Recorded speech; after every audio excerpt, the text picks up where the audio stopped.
So, hello po. Magandang araw po sa ating lahat.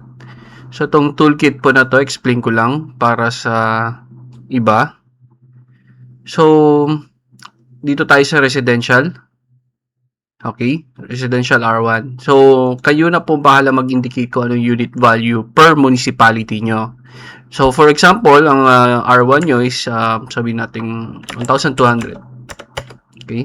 So, automatic na po yung sa baba. Pabayaan nyo na po. Automatic na magwa 1,200 na yan. Okay. Sample tayo. Maglagay tayo ng 300 square meters na land area. And meron pa kayong lahat po ng R1 nyo, ilagay nyo po dito yung area nya. 200, 500, 450, 323, 500, 999. Okay. So, itong value adjustment, dito nyo po ilalagay yung total na lang. Huwag na yung percentage. Sabihin natin may corner influence yung nasa R1 nyo, tapos ang corner influence na value adjustment niya is 30,000. Lagyan nyo lang 30,000. Okay? So, automatic na po yan. So, ang lalagyan nyo lang po is itong land area and value adjustment. Automatic na po itong mga to. So, ito naman po, pwede nyo po paglaruan ang assessment level and tax rate. So, sabihin natin gusto nyo gawing 2% at gusto nyo gawing 1.5%, 1.75% ang tax rate. Yan. Pwede nyo po paglaruan yung mga yan for your tax impact study later on. And, balik lang sa dati. Yung total po na ma-input nyo dito na R1, dito nyo na lang po sa taas kukunin yung data. This is the land area total at yung total na adjustment, total ng adjusted market value, and total ng assessed value, and last is total RPT collectibles. Okay?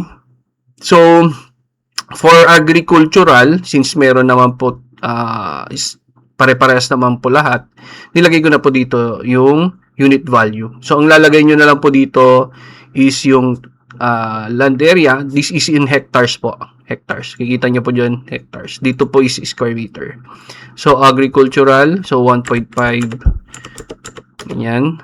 And then, yung total na lang po nung value adjustment. Sabihin natin negative 60,000. Lagay nyo na lang po yung negative 60,000. Automatic na po yun. Okay? Para ito po yung total niya sa taas na magagamit niya later. So, 5.5. Yan. Yan. Yun na lang po ang lalagyan nyo. Yung area and yung value adjustment niya. Okay? So, ang di ko lang yata nalagyan is itong, kalimutan ko, itong sa fish pond backyard. Kayo na po bahala maglagay. Okay.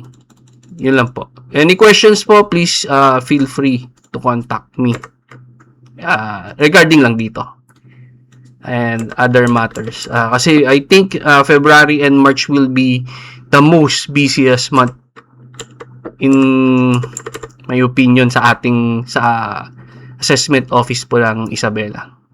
Okay po. Have a happy weekend po sa ating lahat.